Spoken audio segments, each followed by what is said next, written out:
corrompendo, porque a gente sabe que é assim que funciona nessa porcaria de América do Sul e América Central, é com dinheiro, infelizmente, que muitas vezes você avança, infelizmente, ainda mais na situação de quem é foragido.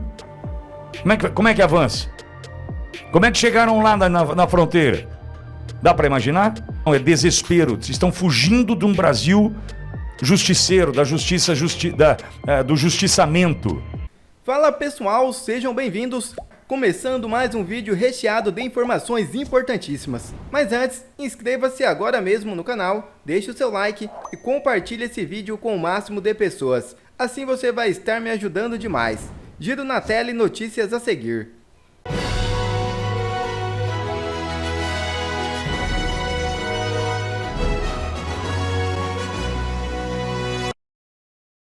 STF julgará impedimento de Dino Ezanin em ação do golpe. Julgamento responde a um pedido da defesa de Jair Bolsonaro. O ministro Luiz Roberto Barroso, presidente do Supremo Tribunal Federal, convocou uma sessão extraordinária no plenário virtual para o colegiado julgar os recursos do ex-presidente Jair Bolsonaro e do general Walter Braga Neto no inquérito do golpe. Os ministros vão decidir o seguinte: se os ministros Flávio Dino e Cristiano Zanin podem participar do julgamento da denúncia do inquérito do golpe, se a primeira turma pode decidir sobre o recebimento da denúncia ou se o julgamento deve ocorrer no plenário, se o ministro Alexandre de Moraes deve ser impedido de participar do julgamento. A sessão será aberta às 11 horas do dia 19 de março e se estenderá até a meia-noite do dia 20. Em sua decisão, Barroso alegou excepcional urgência. O julgamento da denúncia do golpe será no dia 25 de março, na primeira turma do STF. Os ministros vão decidir se abrem uma ação penal contra Bolsonaro e seus aliados.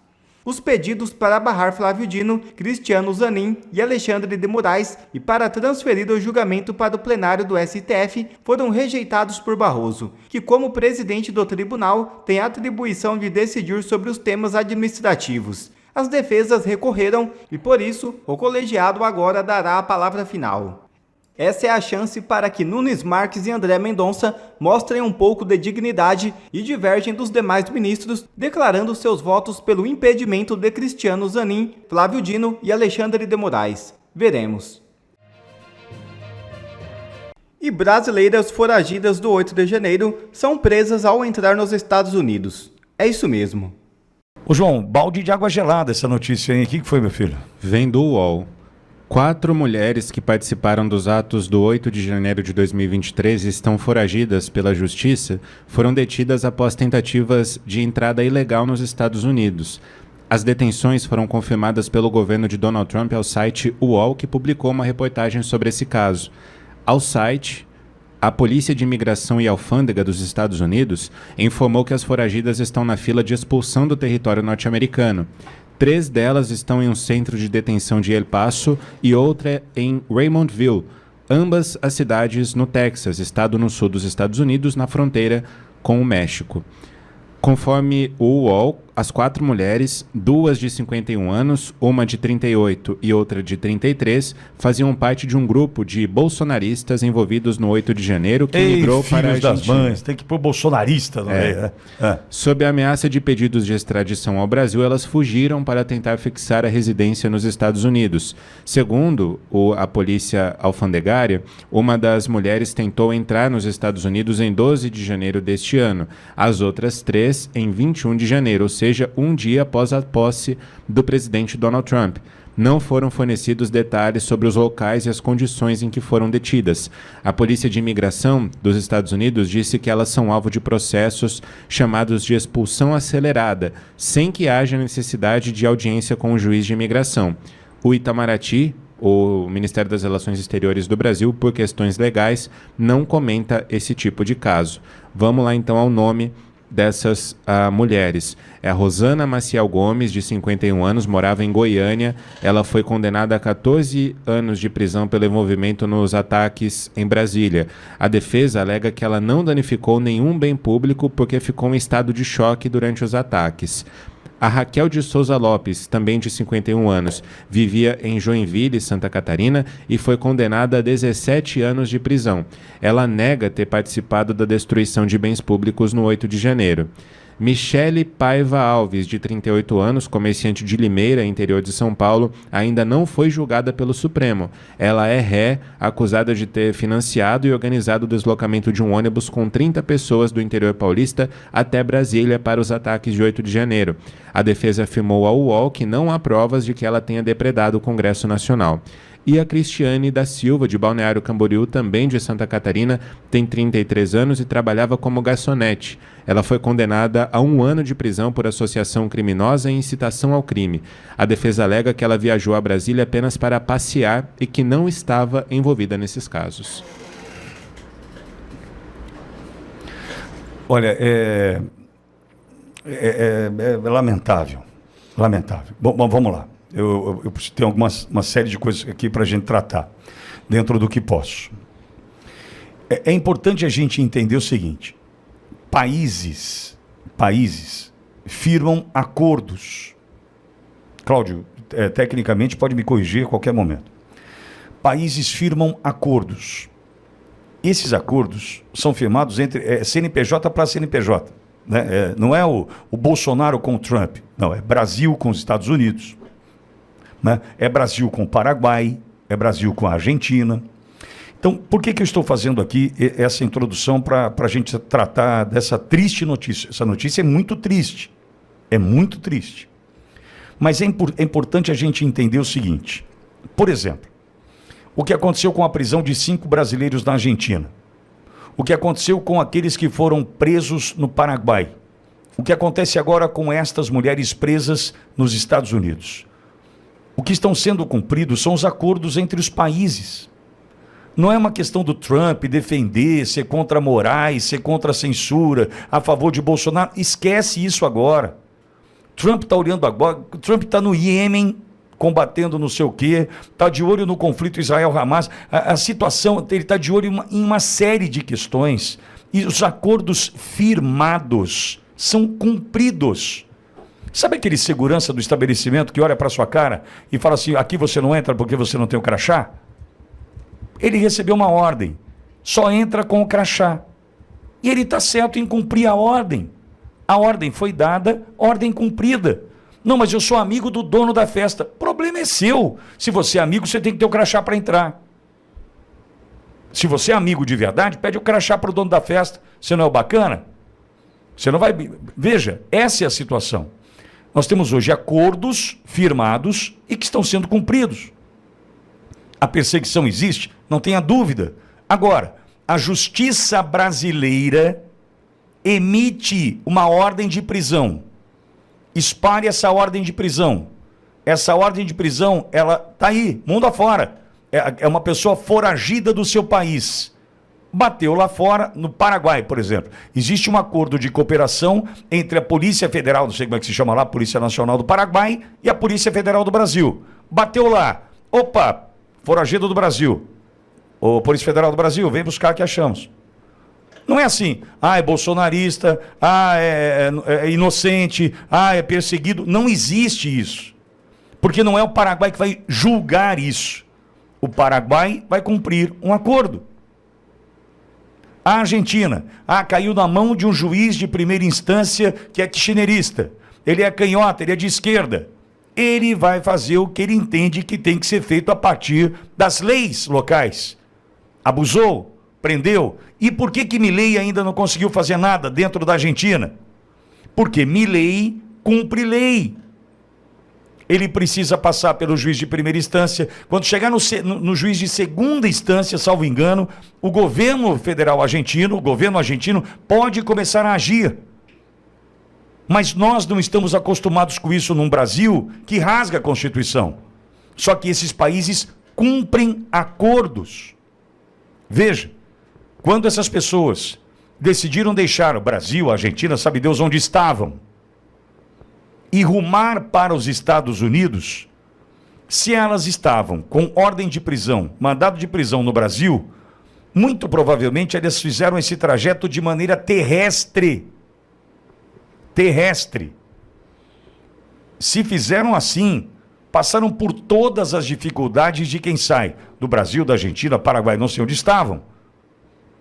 atravessando essa estrada pan-americana, que tem um momento de pântano, onde mais de 60 dias você, se bobear, passa ali na floresta para atravessar um trecho pequeno, intransponível até hoje, da estrada pan-americana.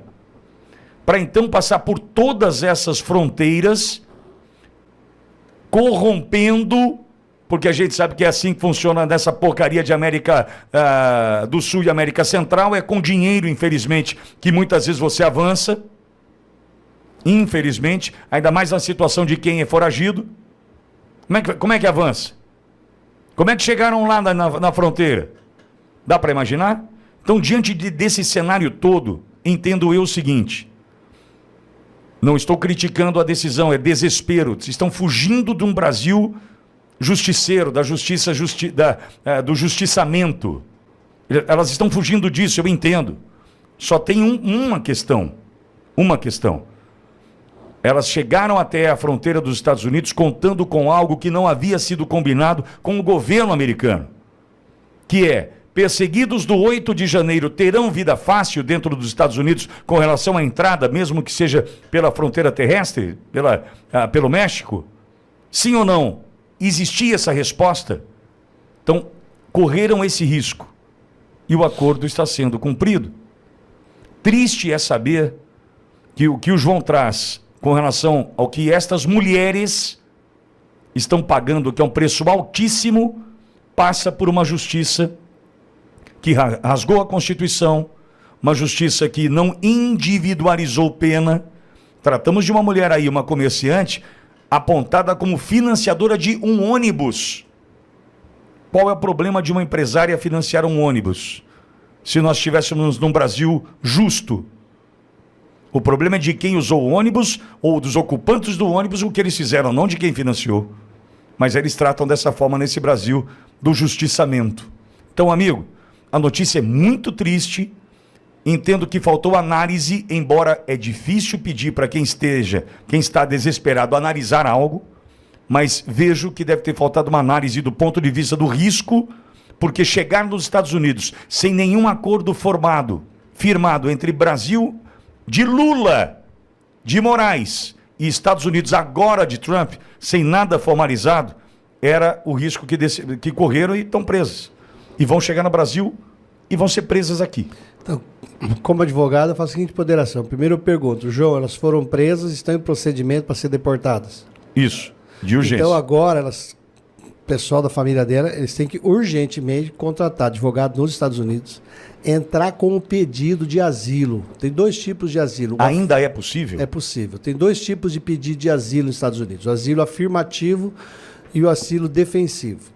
Qualquer pessoa que entra nos Estados Unidos por qualquer maneira, mesmo ilegalmente, como é o caso delas, estando dentro do território americano, a pessoa pode entrar com um pedido de asilo. Esse asilo vai alegar que a pessoa tem alguma perseguição por questões políticas, ideológicas, sexuais, cor da pele, religião. Ao entrar com esse pedido, entra junto a uma instituição americana, que é a USCIS, que é a United States Citizenship and Immigration Services, que é o Serviço de Cidadania e Imigração dos Estados Unidos. Entra com esse pedido.